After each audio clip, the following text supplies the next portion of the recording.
মৰমৰ ছাত্ৰ ছাত্ৰী আজি আমি পঢ়িম অসম জাতীয় বিদ্যালয়ৰ অষ্টম শ্ৰেণীৰ গণিত। তো ষ্টুডেন্টস আমি পঢ়ি আছো চেপ্টাৰ নাম্বাৰ 7 বৰ্গৰ সংখ্যাৰ বৰ্গমূল। মানে অলৰেডি 7 এৰ কোশ্চেন নাম্বাৰ 1 এৰ পৰা আমি 22 লৈকে কৰি দিছো। এইটো ভিডিওত আমি তোমালোকক 23, 24 আৰু 25 অংক তিনিটা সমাধান কৰি দিম। চোৱা কোশ্চেন নাম্বাৰ 23 কি কৈছো, তলৰ সংখ্যাবোৰক আটাইতকৈ সৰু কি সংখ্যাৰে হৰণ কৰিলে হৰণফলটো এটা পূৰ্ণবৰ্গৰ সংখ্যা হ'ব।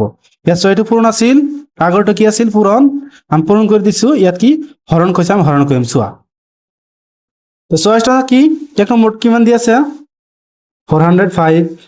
চোৱা আমি 22 নাম্বাৰ কি কৰিছো, যেটো কি জোৰ নাই সেইটো আমি কি আকৌ পূৰণ কৰি দিছো। এইটো আছিল পূৰণ কৰাৰ নিয়ম।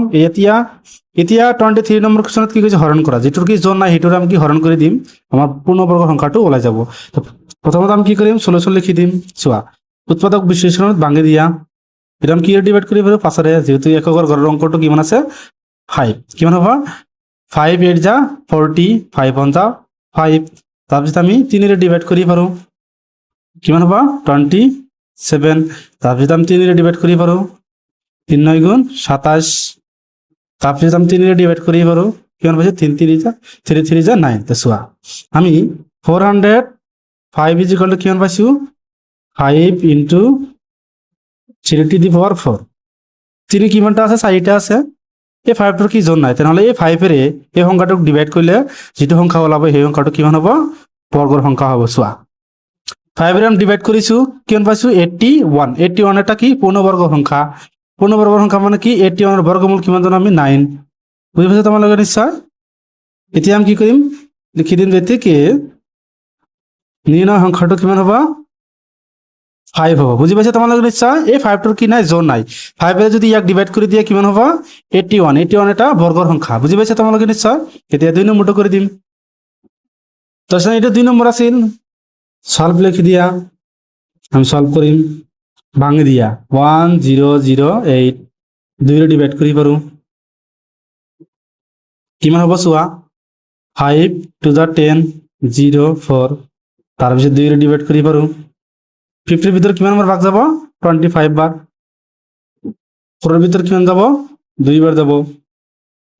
তাৰপিছত আমি 2ৰে ডিভাইড কৰিম, 12 হ'ব 6 হ'ব, 12 2 যা 24। ইয়াতে এক বেশি আছে, ইয়াত বহাই দিয়ে কিমান হ'ব 12। 12ক 2ৰে ডিভাইড কৰিলে কিমান হ'ব 6। তাৰপিছত 2ৰে ডিভাইড যাব 6 3। তাৰপিছত আমি 3ৰে ডিভাইড কৰি পাৰো, 3 2 যা 6, 3 1 যা 3। তাৰপিছত আমি 3ৰে ডিভাইড কৰি পাৰো 7, 3 7 যা 21। বুজি পাইছা। আমি এইটো এনেকৈ লিখিম 0 1 0 0 8 ইজ ইকুয়াল টু চোৱা 2 কিমানটা আছে 4টা আছে 2 টু দি পাওয়ার 4, কিন্তু 3 কিমান আছে 2টা আছে, 7 নাই, 7 এর কি নাই জোর নাই। তেনেহ'লে এই সংখ্যাটোক আমি 7ৰে যদি ডিভাইড কৰি দিও তেনেহ'লে এটা পূৰ্ণবৰ্গৰ সংখ্যা পাম। লিখি দিবা লাষ্টত যেতিকে নিৰ্ণয় সংখ্যাটো 7। নিৰ্ণয় সংখ্যাটো কিমান হ'ব 7। কি 7ৰে জোৰ নাই, আমাক হৰণ কৰিব কৈছে হৰণ কৰি দিম, আৰু যদি পূৰণ কৰি দিব কয় আমি পূৰণ কৰি দিম। বুজি পাইছা তোমালোকে নিশ্চয়। এতিয়া আমি তোমালোকক 3 নম্বৰটো কৰি দিম। তাৰপিছত 3 নম্বৰ এইটো দি আছে, সলভ লিখি দিবা, সলভ ভাঙি দিয়া 1620। আমি 2ৰে ডিভাইড কৰি পাৰো, কিমান হ'ব 8 1 0। তাৰপিছত 2ৰে ডিভাইড কৰি পাৰো 4 0 5। তাৰপিছত আমি 2ৰে ডিভাইড কৰি পাৰো, তাৰপিছত এইটো 2ৰে নাযায়, এইটো কি 5ৰে দিব লাগিব বা 3ৰে যাব। এটা কিমান হ'ব 8 1। তাৰপিছত আমি 3ৰে ডিভাইড কৰি পাৰো, কিমান হ'ব 27। তাৰপিছত আমি 3ৰে ডিভাইড কৰি পাৰো 9। তাৰপিছত আমি 3ৰে ডিভাইড কৰি পাৰো চোৱা।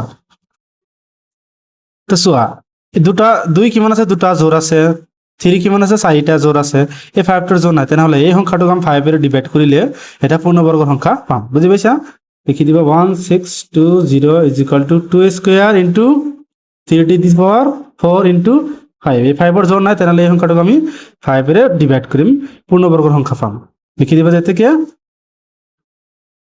নিৰ্ণয় সংখ্যাটো 5। কিমান হ'ব 5। এটি হ'ব কি উত্তৰ। এতিয়া আমি তোমালোকক 4 নম্বৰটো কৰি দিম। চোৱা 4 নম্বৰ আছে, সলভ কৰি দিয়া। এটা আমি 2ৰে ডিভাইড কৰি পাৰো, ইয়াত ভাঙি দিয়া 7 0 4। কিমান হ'ব 35 2 যা 72। তাৰপিছত আমি 2ৰে ডিভাইড কৰি পাৰো, 17 টু যা 34, 17 টু যা 34, ইয়াত আছে 35, এক বেছি আছে ইয়াত বহাই দিয়া কিমান হ'ব 12, 12 ক 2 ডিভাইড কৰিলে কিমান হ'ব 6, তাৰপিছত আমি 2 ডিভাইড কৰি পাৰোঁ 8 টু যা 16, এক বেছি আছে ইয়াত বহাই দিয়ে 8 টু যা 16, তাৰপিছত আমি 2 ডিভাইড কৰি পাৰোঁ 4, 4 ইয়াত লিখি দিয়া 4, 4 ক আমি আকৌ 2 ডিভাইড কৰি পাৰোঁ 2, 2, তাৰপিছত আমি 2 ডিভাইড কৰি পাৰোঁ 11, তো চোৱা 2 কিমানটা আছে 6টা আছে 1 2 3 4 5 6, তেনেহ'লে 2 এর কি জোড় আছে 11 এর জোড় নাই, তেনেহ'লে এই সংখ্যাটা যদি আমি 11 এর ডিভাইড কৰো আমি এটা পূৰ্ণবৰ্গৰ সংখ্যা পাম। লিখি দেব যে থেকে 704 is equal to 2 to the power 6 11, লিখি দেব থেকে 11 এর কি নাই জোড় নাই, তেনেহ'লে এই সংখ্যাটা 11 এর ডিভাইড করলে এটা পূৰ্ণবৰ্গৰ সংখ্যা পাম। কিন্তু যে নিৰ্ণয় সংখ্যাটা কিমান হ'ব 11, এইটো কি হ'ব আমাৰ উত্তৰ। বুজি পাইছে ষ্টুডেন্টস? এতিয়া আমি তোমালোকক 24 নম্বৰটো কৰি দিম চোৱা। তো চোৱা 24 নম্বৰ কি কৈছে, তিনিটা অংক বিশিষ্ট আটাইতকৈ ডাঙৰ পূৰ্ণবৰ্গৰ সংখ্যাটো উলিওৱা। তো ষ্টুডেন্ট এইটো তোমালোকক উলিয়াই দিম চোৱা।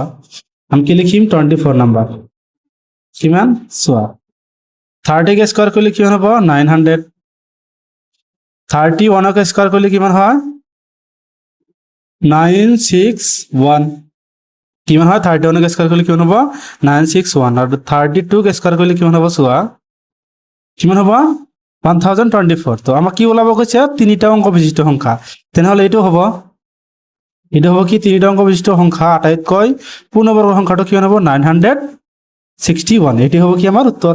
এইটো কি লিখিবে আনসার লিখি ডাইরেক্ট লিখি দিবা কিমান হ'ব 961, এটি হ'ব কি উত্তৰ। বুজি পাইছে তোমালোকে নিশ্চয়? সো স্টুডেন্টস 25 নম্বৰ কি কৈছে 2 3 আৰু 4 এৰে বিভাজ্য আটাইতকৈ সৰু পূৰ্ণবৰ্গৰ সংখ্যাটো উলিওৱা। এনেকুৱা এটা পূৰ্ণবৰ্গৰ সংখ্যা উলিয়াব লাগে সেই সংখ্যাটোক 2 ৰে 3 ৰে আৰু 4 ৰে বিভাজ্য যাব মানে ভাগ যাব। সো তোমালোকৰ কাৰণে এটা ফৰ্মুলা লৈ আহিছো, এই ফৰ্মুলাৰে তুমি এনেকুৱা অংক যিমানে ডাঙৰ সৰু দিয়া থাক তোমালোকে উলিয়াব পাৰিবা। তো চোৱা তাৰপিছত আমাক দিয়া আছে কি সংখ্যাবিলাক 2 3 আৰু 4, প্ৰথমে কি কৰিবা এই সংখ্যাবিলাকৰ লসাগু উলিয়াবা 2 3 4। তো চোৱা 2 ৰে ডিভাইড কৰিবা 1, ভাগ নাযায় 3 2, তাৰপিছত এইটো আমি ভাগ কৰিব নোৱাৰো, এইটো কি বনান আহিব এনেকুৱা হ'ব 3 1 1 2, তাৰপিছত আমি 2 ৰে ডিভাইড কৰিম 1 1 1, এলসিএম কিমান ওলাব চোৱা 2 3 যা 6, 6 এৰ লগত 2 পূৰণ কৰিলে 12, 12 1 যা 12, 1 12 1 12, তেনেহ'লে এলসিএম কিমান ওলাব 12। 12 ক আমি আকৌ ভাঙি দিম, 12 ক আমি কিমান লিখিব পাৰো চোৱা 12 is equal to 2 square into 3 লিখি পাৰো কিমান 2 স্কয়াৰ ইনটু 3, 2 স্কয়াৰ মানে 4, 4 3 যা 12। চোৱা 3 এৰ কি জোড় নাই, এই 3 সংখ্যাটোৰ কি নাই জোড় নাই, তেনেহ'লে জোড় বনাব লাগিব। সেইকাৰণে আমি কি কৰিম দুইও ফালে আমি 3 ৰে পূৰণ কৰি দিম, 3 রে যদি পূরণ করে দিয়ে এটা জোর হবো 3 স্কয়ার হবো, তাহলে 12 3 যা 36, এটা কিমান হবো 36 হবো, 4 আৰু 9 পূৰণ কৰলে কিমান হবো 36 হবো। চোৱা 36 ক আমি 2 ৰে ডিভাইড কৰিব পাৰো, 36 ক আমি 2 ৰে ডিভাইড কৰিব পাৰো, 36 ক আমি 2 ৰে ডিভাইড কৰিব পাৰো 18 2 যা 36, 3 ৰে ডিভাইড কৰিব পাৰো 12 3 যা 36, 4 ৰে ডিভাইড কৰিব পাৰো 9 4 যা 36। বুজি পাইছা? তেনেহ'লে লিখি দিবা যে এতিকে